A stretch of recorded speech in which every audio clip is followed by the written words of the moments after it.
Welcome to Her Drive, the nexus where stories of women from every corner of the globe unite. And for this special series, we are talking sovereignty. I'm Cynthia Cramblett, your host, entrepreneur, and a woman on a personal quest for self discovery and empowerment. Lately, the word sovereignty has been bouncing around in my mind as a question. What does it truly take to live self governed in a world that seems so adamant to keep women caged? And how do other women seem to do this so well? Driven by my insatiable curiosity, I've sought the wisdom of women whose lives exemplify sovereignty, each sharing their unique definition, the journey to claim it, and strategies to sustain it in today's modern world.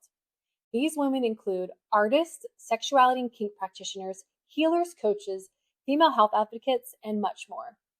I invite you to join us as we celebrate the paths women must navigate, crafting their destinies with resilience. Together, we'll delve into their experiences from the echoes of triumph to the struggles in silence, exploring what it means to truly own one's power. I'm really excited you're here, a place where every voice is amplified, every story cherished, and the sovereignty of every woman encouraged and celebrated. Hello, everyone, and welcome to Her Drive podcast. This is the Sovereign series, and I've had the most magical time chatting with a lot of different ladies, and I'm super excited to introduce today's guest. I actually know her in real life. I've had the honor of being at her studios and a couple of locations and supporting her business in minimal ways. I haven't done a shoot with her yet, but in time. It'll happen. It will happen. But without further ado, I'd like you all to meet Tamara Paskey-Alexander. She's a fine art nude photographer and owns a boudoir studio here in Dallas, Texas. Hello, Tamara. Welcome to Her Drive. Hello, beautiful. Thank you so much for having me. This has been a long time coming, and I wanted to say thank you for supporting me throughout the years. We have known each other for what, 3 years now, I think? I think so. Whenever Yeah. the COVID era was. Yeah, so 3 or 4 years probably. Yeah. So how we met? It was actually I think Halloween day, and my old neighborhood was having a Halloween parade, and I needed a different set of lingerie than what I was wearing. And to be completely transparent with everyone, I went as Jigsaw from the movie Saw, and I never do scary characters at all. But yeah, I painted my face like Jigsaw, but I wanted to be like sexy Jigsaw. So I went to Tamara's boutique at the time, which is also was your studio, if I'm remembering correctly. Yeah, so at that time we had separate spaces. So in 2020 through 2023, I had the lingerie store and we had our offices in the same building and then we had our studio in another building. It was chaos. But Yeah, yes, this is all coming back to me actually that it actually was Halloween day. So yeah. funny. So yeah, I was like, oh my gosh, I didn't know that there was even the shop like down the street from me. And we walk in, there's like all this beautiful honey birdette lingerie, and you were there. And I think your hair may have been was it purple at the Oh, time? it was very purple, yeah. Oh my God, Lex, that's awesome. That's my dream to have pink or purple hair. But anyway, you were rocking it. So that's how we met. And you were so sweet. And just the beautiful photography that I saw on the walls, it was so obvious that you're extremely talented. And we're focusing on women and just a lot of alignment from a creative and feminine nature. So it's really cool that you're here. And I Thank want to dive you. right into your story of Please. whatever the genesis is of you leading you into the work that you are doing. Yeah, well, it really depends on how long of a story you want, because I can talk endlessly about how this has all evolved over the past 14 years. But, I think a lot of women really can resonate with why I do this when they hear my beginnings and how I was when I was a teenager in my early 20s. I did not have my own identity really. I had zero confidence when I was younger. I had the most social anxiety you have ever seen in a person, which I'm exaggerating, but you get it. So I dabbled in photography a lot when I was younger. I went to college for photography, but I really didn't know what I wanted. I had not a whole lot of direction, but one year I happened to be invited to go to a boudoir photography workshop in San Diego. And I had never photographed people before that. So I just like dove right in head first, not even feet first, head first. So when I got there, something clicked in me, and it sounds like a made up story, but it was just magical. I was so confident behind the camera. I somehow knew what I wanted out of the women in front of my camera, too. I wasn't afraid to jump in with posing. Keeping in mind, I had never posed women before that, and it just worked. And I look back on the photos now, 14 years ago, which boudoir wasn't even a really big thing back then. And I'm Mm-hmm. like, oh, okay, actually, those were pretty good. They still like stand the test of time. So it just was something I was so comfortable with, and I didn't know why at the time. And I realize now, after, years of therapy, working on myself, working with women every single day for a decade and a half, I realize now that photographing women in a vulnerable state like that allowed me to open up too, because there wasn't that barrier between us anymore. Like, it was just raw and emotion. And I was like, yes, this is it. This is what I want to do. So I got home in 2010, right after the workshop. I immediately signed a lease on a studio. I couldn't afford it, but I did it anyways. It made me hustle, that's for sure. So I hit the ground running when I got back. I photographed every woman I could. I did obviously quite a few free ones at first, and then started charging and ran with it. So within just 6 months, I was running an actual studio. So that's kind of all she wrote from there forward. But that was in Kentucky. I've also had a studio in Kansas City. My husband joined the army, so we were in Kansas City for a little while. And when he got out, I decided to move the studio to Dallas. Just first off, there are now 8 million people in the DFW area. It's a very beauty based city, too. And there's just so much here. So Dallas has been amazing for us. And I got to meet you here in Dallas. So even better. But yeah, that's basically a long story short. But yeah, boudoir, well, we say boudoir in Texas, but really in French it's boudoir. So you'll Mm-hmm. probably hear me bounce back and forth a little bit. But yeah, it's a very, very powerful art form for sure. I have seen the transformation in so many women that if I think about it too hard, I'll cry a little bit. But seeing them come in so afraid to take off their robe, very down and vulnerable poses, not wanting to open up to us emotionally or physically. And then at the end of the shoot, they're running around the studio naked, boobs flapping everywhere. They're like, I feel good. That just, that is my whole world. I love it. And I would never change it. I would never change it for anything. So, yeah. Well, it I love definitely it. seems like you have that magical touch in helping them unlock whatever it is that's Yeah, keeping them in that tight shell. definitely. Yeah, Yeah. it's hard for a lot of us as women to break through that shell. It's Mhm. really hard to open up emotionally, physically when, you're a woman, you see it on Instagram every day. You're just berated with all of these things that you're supposed to be. You're Mhm. supposed to look like. But yeah, there's a lot of comfort in knowing that so many other women feel the same way as you, that they have all of those same concerns. They have all of those little shitty things in the back of their mind. And when you hear it from other women, you're like, oh, it's not just me. There's not something wrong with me. It's actually very normal. And I'm allowed to feel weird about my body sometimes, but I've got to try to be okay with it most days. So, yeah, Absolutely. So, what do you think is like the magic pill that you're giving them throughout a session? the safe space to open up with no judgment. That's Mm, the biggest thing. Yeah. There is never any pressure to look a certain way while you're here in the studio. You don't have to act a certain way. You don't have to be a full on sex bomb while you're in here. That's not realistic. And everybody's different. Women are so different, and we're supposed to be. So when I start to explain that when they look in the mirror, all they have to do is squish their hip out a little bit more or lift their ribs a little bit more. And I'm like, this is what we're going to see in the camera. You mhm. got it. It's not that hard. We got you. And they know that there is no pressure on them, that we're going to take care of them. And I say we, Emma is my head boudoir photographer now. they know that we're going to take care of them head to toe. So they don't have to know how to be sexy. They don't have to pout their lips in front of the camera. They don't have to know all of the poses that we do. That's our job. So they just have to be able to let go a little bit and just be along for the ride, basically. And it Mm, helps everybody else open up because they know there's no pressure on them. absolutely. That's beautiful. I can't tell you how many photo shoots I've done where, well, it's been one of two. Well, it's been a complicated series of experiences, but most of them are very uncomfortable. Oh, tell me why.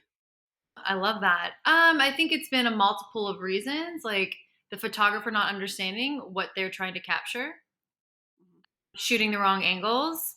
Like you said, every woman has a different body shape, and like I know my body looks great from very specific angles and posings, and sometimes they don't get that. So then it's more you directing, which as That's being not fair. a strong female, I'm fine with it. But sometimes you just want to relax into it. So it sounds Yeah. like what you and Emma, your team, are offering is being held and relaxing, because you can relax into your feminine and then grow and being empowered from that relaxation, right?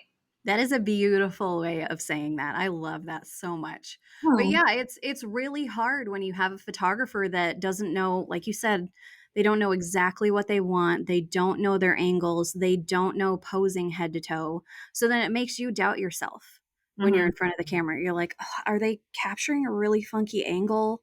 Are they getting just this bra bulge underneath that's squishing down and that's all I'm going to see?" Or whatever. Yeah, and it's hard when you don't have the emotional support behind it too, of that photographer telling you you're doing an amazing job, that you look incredible, and then you feel good too because that shows so much too. When you're doubting yourself, it is so easy to capture that as a photographer, that doubt in somebody's eyes. So yeah, it's a whole full circle of things that need to happen for a successful photo shoot that will transform somebody in their self-image, if that Mm, makes sense. It's absolutely. got to be all of those things put together. It can't just be a photographer that knows their technical skills. It's got to be the emotional support, the angles, the posing, the lighting. It's got to be all of it together. Absolutely. Absolutely. Fully agree with you. And I want to kind of pivot to what's behind you. We have some beautiful shots of some divine women in nature, which is like my favorite thing. Well, I have many favorite things, but one of my favorite things that makes me feel extremely sovereign is going into nature and taking it all off, or like having my breasts out, or like putting my yoni on the ground. And I've done a lot of shoots with really great people, actually, Good. who are just friends and like hobby photographers in nature. So when I see a professional going out and doing it in such a refined, magnetic way, it really like elicits a strong feeling from me. So I'm really curious, like what got you started in nature and moving more into your fine art, nude photography, that is really encapsulating your time now. Yeah, it has been a chaotic 5 years, to be totally honest. So, starting right before the pandemic, I went to a workshop in Iceland. And well, I say workshop, it was really just a travel retreat for photographers, and it was all levels of photographers. There was, I believe, 6 of us. And there were 6 pro models too, and several of them had posed in Iceland, which is that That's is a whole talent because it is cold. You know? Yeah. no. It's hard to look so, like, elegant and whatever while you're just, like, dying inside. Mhm. But I love to travel, and I think that's why we connect so well too, is I die a little bit inside if I don't get to travel every year. And it's gotta be really cool places that take me out of the norm, that get me out of the Texas I'm gonna say the Texas culture. You know. The Texan bubble. Yeah, it is very much a bubble. So combining that, my love of nature with my love of photographing women and travel, it's all just such a beautiful, perfect storm for me where I get to just create so freely. And it's very different than having clients in the studio. Very, very different. So just logistically, when your model is 50 feet away from you and the wind or rain or whatever is just going right into your ears, you can't hear each other. So sometimes that emotional support isn't always there, and it's more big body movements, and you're trying to just translate that. And it's also very different shooting fine art models that do this for a living too, because they can also give you some feedback with something they want for themselves or a pose that maybe I haven't thought of either. So it's a very different way of creating where I get to focus on my composition, how I want the image to make me feel, as opposed to the way I want the image to make my client feel. But it still is similar in the way that I am photographing women in positions of power. My posing is pretty powerful, and I know the pictures behind me, you can't see it as much, but a lot of times in the one up there, it's just open. It's very proud. I like chests big and high and arms open and legs long because they're in epic landscapes and they're commanding your attention when you look at the photo. So even if I'm not able to convey as much emotion in person to my model while I'm out photographing, you definitely get it when you see the finished product. Mm. And that's what I want for people that are viewing my work, my artwork like this, my nudes in nature. I want them to be like, damn, she's a badass. And I'm like, yes, you can be too. Take a little bit of that power for yourself and put it in your back pocket. How amazing is that? I mean, the art really elicits so much emotion from us and can inspire us in so many ways. And when I look at all the magical women out there being fully expressed, it really, in some ways, in moments where I'm not fully expressed, it makes me sad. Like, oh, I'm not that. I'm not that right now. But then in many other moments, and most of the time, like, oh, I'm maybe not that right now. But there's so many moments when I have been, and oh, let me create more of that energy inside, and Yeah. let me seek out that empowerment. Um, and oh, I have chills now just thinking about it. Well, I have to give you props though for being able to have that self-awareness of knowing that you're comparing yourself and Mhm, then immediately trying to get yourself out of it. Like, no, I actually have felt this way before. I mhm, have felt very powerful. I have been in beautiful photographs and I can do it again. There's nothing mhm, holding me back from doing it again. mhm, Yeah, because, comparison is the thief of joy, especially when it comes to body image or photography or anything like that. It's not healthy to compare. And yeah, being able to have that little bit of your honest self in the back of your mind, like, stop it. mhm, You're all so awesome. There's mhm. no reason why we can't all be awesome and badass bitches? Precisely. Yep. I love it. Beautiful. So I want to go back a little bit into your story. You had said that in your work, it's helped you shift how you show up in the world. And I would Very just much. love to know a bit more about that if you're willing to dive in. Yeah, it depends on how heavy you want to get because I can lay it out there. I mean, I we like don't being know. good. I like being very transparent. I think there's power in transparency and power in opening up. And I've experienced that firsthand for, the second half of my life. So I am a survivor of sexual assault when I was very young and again when I was 19. And it's kind of why I had no direction. I didn't know who I was.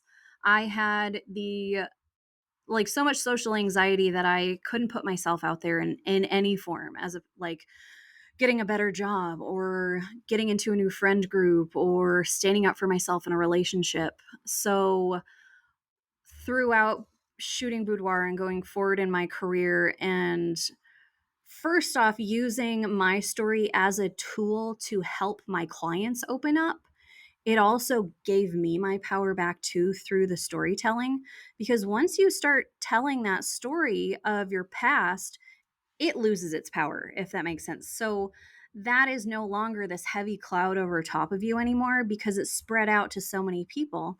And when you've gotten so many loving reactions from that story, it transforms into this thing where you're like, oh, that's not who I am currently. It is just something that happened to me in my past.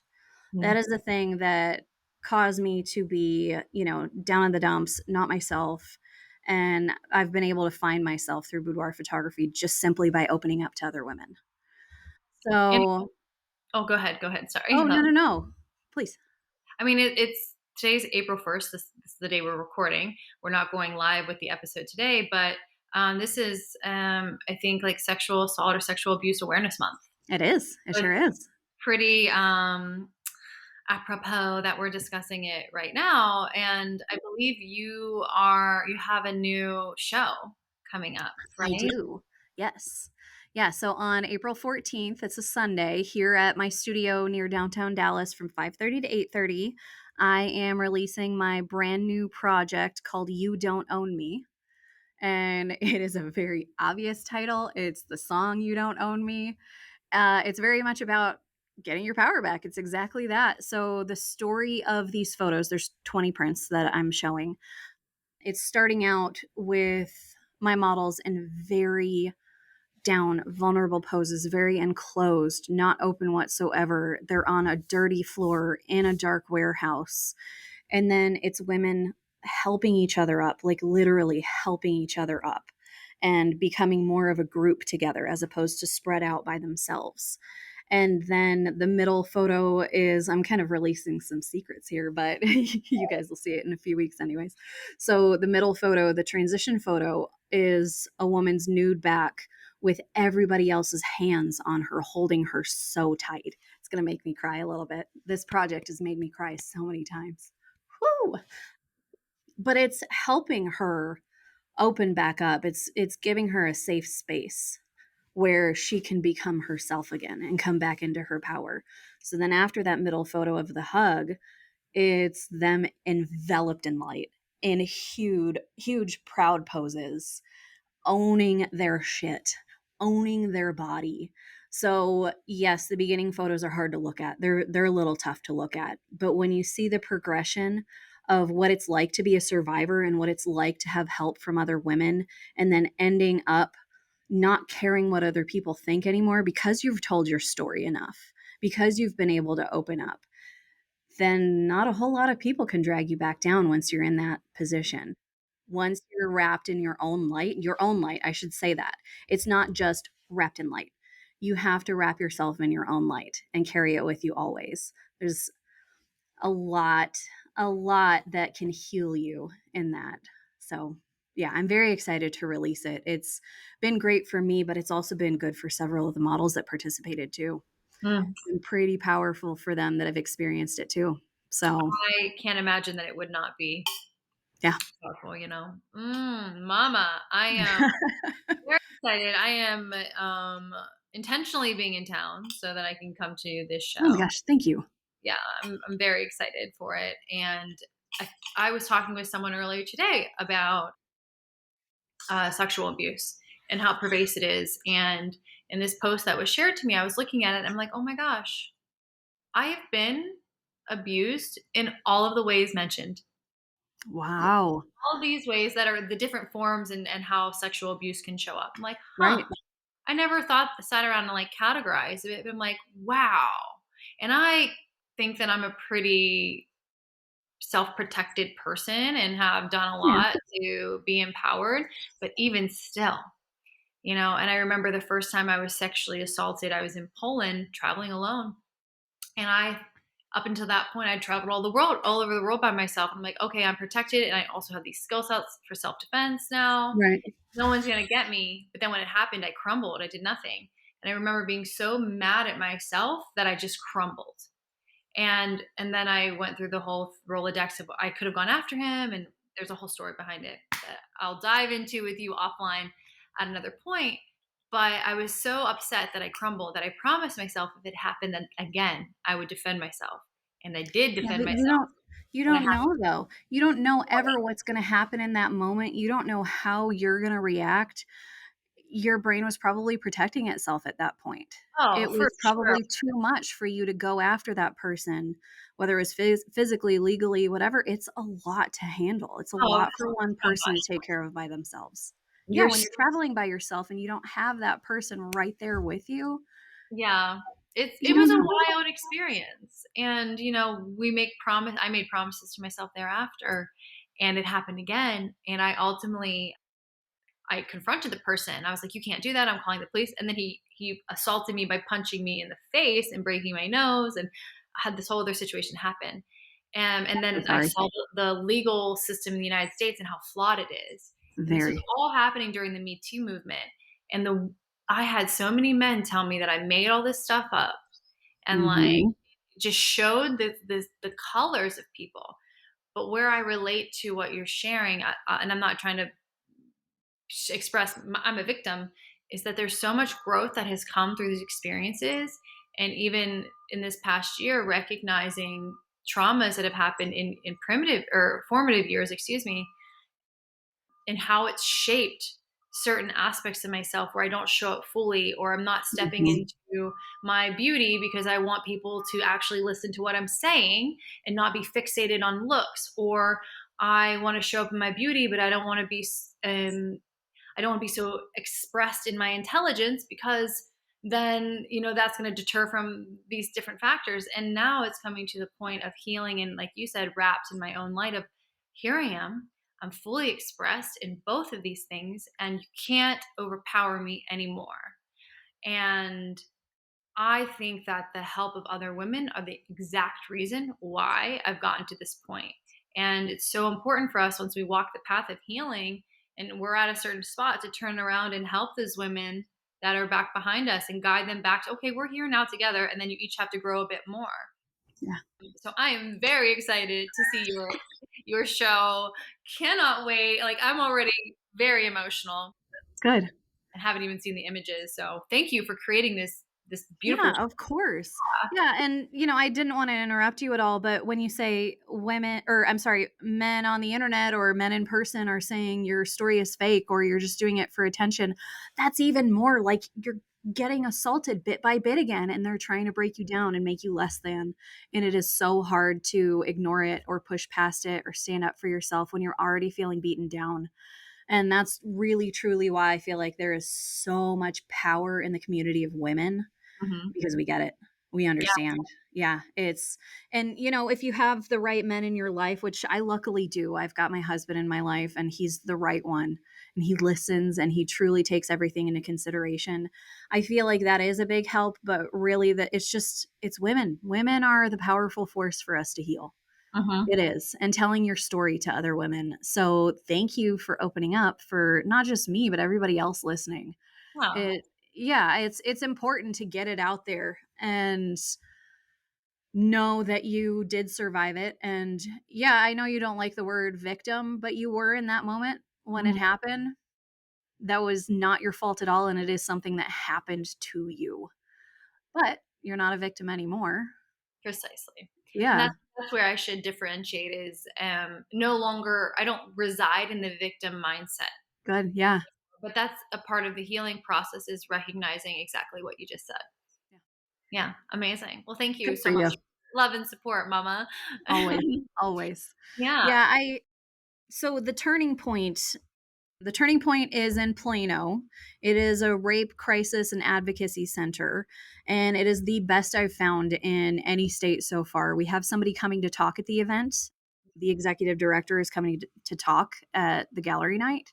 So she's going to tell every service that they offer, probably go over some statistics, but they do a lot of great things in the community. They have a clinic on site, they have a satellite office in downtown Dallas, they do advocacy, they do all sorts of things. So even if you don't have anybody in your life that is supportive of you, so maybe if you're in a very conservative family that is not open to talking about sexuality or things like that, there are other places to turn for help. And there are other groups that you can talk to. So Mhm. I just want to throw that out there too, because you and I are very open people and we already have our community. But for those that don't, I don't want anybody to feel like they're alone in anything that may have happened to them. That, you can always just come hang out with us. We're here too. I I've taken all the strays. It's great. Home. It's home. I love it. Amazing. Well, I can't applaud this partnership enough, and I think it's Thank you. phenomenal that you're creating this in our community. I'm very excited. Yeah, yeah, I bet you are. Well, I'm curious more so because it seems like you've created a very sovereign lifestyle for yourself, and I would love to know what your definition of sovereignty is. Oh my God. That is such a complicated, heavy question. For me, it is being completely in control of myself and the way I want to run my business. I come from a family that is very stuck in their ways. You need to have a regular job. You need to graduate college. You have to have a degree. You have to have kids. Excuse me. So when I come along and I'm a boudoir photographer and I photograph nude women for a living, it was really, really hard to stay in that mindset and stay expressing myself as a powerful woman when you have to explain yourself every day and have to stand up for what you're doing every day with your family. It's so hard. So, making sure I am actively thinking about how I can keep myself in that position of power every day, every single day, of reminding myself that, you know what, I am a badass business owner. I've achieved a lot in the past 14 years. I've achieved a lot in my lifetime. Keeping that in mind helps me feel like a sovereign woman. Mm. Yeah. I don't know if I should expand on that anymore, but it has been a lot of healing, a lot of work on myself, a lot of shadow work of making sure I don't lose myself and keeping that status for myself. While not getting a big head. I need to keep the ego in check a little bit sometimes. Yes. I'm an artist, but you know, making sure you do feel like the boss bitch in your own life is such a big deal. No matter what you do for a living, no matter Mhm. what your family structure is, you have to feel like you are in control of yourself. But for the listeners, do you have any advice for them if they're on that path of discovering and designing sovereignty for themselves? Yeah, record yourself. When Mm. you're in the car by yourself and you're having either a really negative thought about yourself, record it and play it back for yourself when you're not in that mindset anymore and see how damaging it was to yourself. And then, same thing on the other hand, when you are feeling like an absolute badass and you've done something that you're really proud of, play it back for yourself when you're about to go ask for a raise or when you're about to bring something up to your family that you're nervous about. Play that back for yourself. So you have to be open to listening to yourself and doing the scary work. There's a lot of work that I've gone through emotionally over the past few years that was hard. It was really, really, really hard to open myself up to my past and really come to realizations about why I am the way I am, why I used to have such a hard exterior, and do the work to dig into it and come back. I don't know. I feel like I'm rambling at this point, but yeah, basically the gist is do the heavy lifting on your Mhm. personality. Mhm. And You there's have to. There's such not an option. I feel like if you don't do it, you either live in this like disgruntled, disheveled, shitty space where Mhm. you might end up numbing yourself with all the different ways there are to numb. Oh I'm yeah. not just talking about drugs and alcohol. There's lots of ways to numb. Oh yeah. Or there can be like a cataclysm in your life that forces you to look at it, Yeah. you know? And why not just get out ahead of it, ladies and gents, and just do it. But it is challenging to really look at things. But there's like almost like an for me when I discover something about myself that I haven't seen before, it's almost like an orgasmic explosion of like, huh, I get it now. Yes. Oh my god. Yeah, a lot of Okay, tears cool. might come along with it, but god, it feels good. Absolutely. Oh man, I was like crying last night and crying this morning for wonderful reasons, but they were painful sources that led to that release. So I applaud everyone who's doing the work. Amazing. Well, if you could go Yeah. back in time and give a younger you some words of advice, how old would you be and what would you say?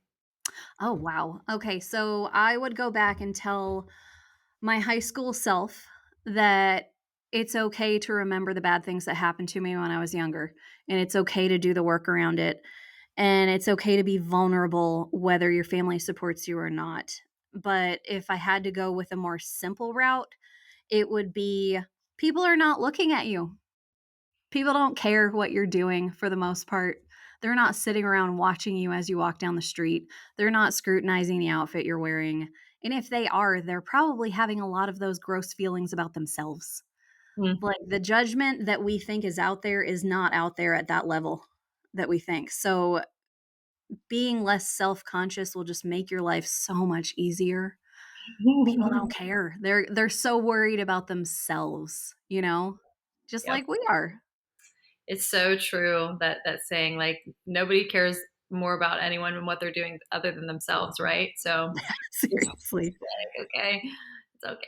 It is true. So I like to get dressed up and act weird, and like I do very peculiar, odd things that makes me laugh, but it also disarms everybody around, So be authentic in whatever way that means. Yeah, yeah, definitely. Yeah, you'll find your tribe of people when you really come into your own. Yeah. Yeah, and Yeah. everybody's tribe looks different. Mhm. Mhm. Everybody's friend group is very different, and it should be, and it should suit you. And you should surround yourself with people that support you and love you unconditionally. Because if you have to hide parts of yourself, you will keep hiding them, and eventually you will lose yourself. Mhm. Yep, so true. Why do you think it is that it's that people, but more so specifically women, seem to have a more challenging time being expressed and finding sovereignty? I mean, history. you know, Duh. not women getting their heads chopped off in all of Europe just for speaking up. You know, it's only been in recent years that women have gained more rights and gained the right to vote, or gained rights over their bodies, which we are slowly losing again, by the way. It I don't know, help me out. Repeat the question, because I feel like I can give a much better answer. Oh, sure. I think your answer was perfect.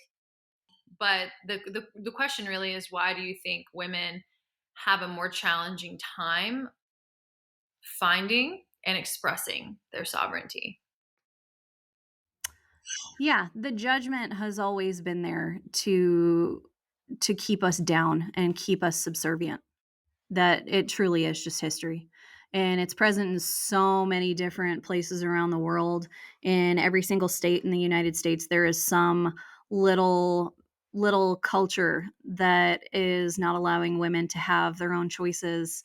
And so it seeps into pretty much everywhere. No matter what your political beliefs are, we always have that thought, whether we think about it consciously or subconsciously, is that we're not supposed to have power because that's what history tells us, Mhm. you I think know? there. Yeah. And it just, same thing with social media. When you get the ads, when it tells you you can't be chubby and you need to lose weight by doing this thing, or you need to wear this shapewear because it'll make you prettier and more acceptable in society. It's just all of those little things, whether it comes from your family, social media, movies, whatever. We just see it every day. It's things that want to keep us feeling like we're not good enough. Mhm. So make a conscious effort to cut those things out of your life. Delete, unfollow, block things on social media, stand up to your family, cut out friends that maybe are a little toxic and judgmental, and tell them why you're cutting them out, because it might help them too. So just make a lot of effort to keep your life as positive and confident and uplifting as you can. Mm. Mhm. Wise words from you, Tamara. Thank you so much. Thank you. Yeah, I think it has a lot to do, the history of woman, and it's probably much deeper than we can even fully understand at this point. Yeah, but that's why we have I amazing agree. women like you out there helping us all. So thank you. And you, thank you. Man, there's nothing that gets me more juiced up than talking with badass empowered women. So Oh, same. Same. I am usually fired up all week when I have either, a girls' night out, or, a meeting with other female business owners. Yeah, there is a lot of power. And when it starts swirling around between everybody, it becomes this huge fire and we are all lit up. So, yeah, the more you spread it around, the better we all feel.